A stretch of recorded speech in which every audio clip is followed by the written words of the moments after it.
Le Bitcoin franchit les 120 000 $ pour la première fois, Trump, le Congrès et une nouvelle ère crypto. C'est une journée historique pour les marchés financiers.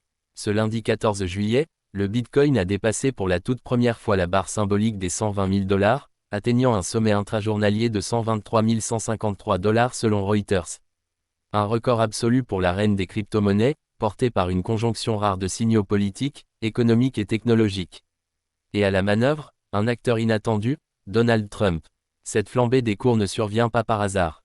Depuis plusieurs jours, les investisseurs avaient les yeux rivés sur Washington, où s'ouvre ce lundi ce que les médias financiers appellent déjà la « Crypto Week ». 3 projets de loi cruciaux sont à l'ordre du jour, le Genius Act, régulation des stablecoins, le Clarity Act, clarification du statut juridique des crypto-monnaies, et le très controversé anti-CBDC Surveillance State Act, visant à interdire la création d'une monnaie numérique de banque centrale aux États-Unis. Selon les analystes, l'adoption rapide de ces textes marquerait une rupture nette avec l'ère Biden, où la régulation crypto semblait au point mort. Elle ouvrirait la voie à une institutionnalisation massive du marché, jusqu'ici freinée par les incertitudes réglementaires. Mais ce changement de cap trouve surtout son origine dans la nouvelle orientation politique américaine.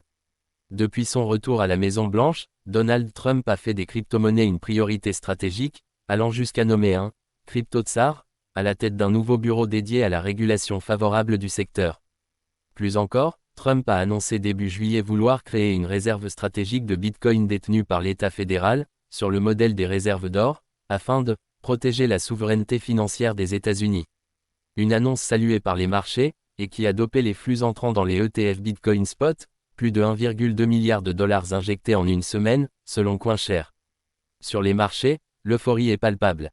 Plusieurs analystes techniques estiment que la cassure des 120 000 $ ouvre désormais la voie vers un scénario haussier jusqu'à 160 000 $, voire plus si les signaux politiques se concrétisent. C'est un tournant psychologique autant que financier, affirme l'économiste Ariel Dumont, spécialiste des actifs numériques. Mais cette envolée s'accompagne de questions brûlantes, jusqu'où l'État peut-il s'impliquer dans un actif supposément décentralisé? Quels risques en matière de manipulation des cours, de fiscalité, voire de sécurité monétaire? Ce rallye haussier pourrait certes marquer le début d'un nouveau cycle d'adoption mondiale, mais les professionnels rappellent que la volatilité du Bitcoin n'a pas disparu pour autant. Toute annonce contraire, recul du Congrès, tweet ambigu du président, ou attaque juridique, pourrait suffire à faire chuter les cours aussi brutalement qu'ils ont monté. Comme toujours en crypto, le mot d'ordre reste la prudence, n'investissez que ce que vous êtes prêt à perdre.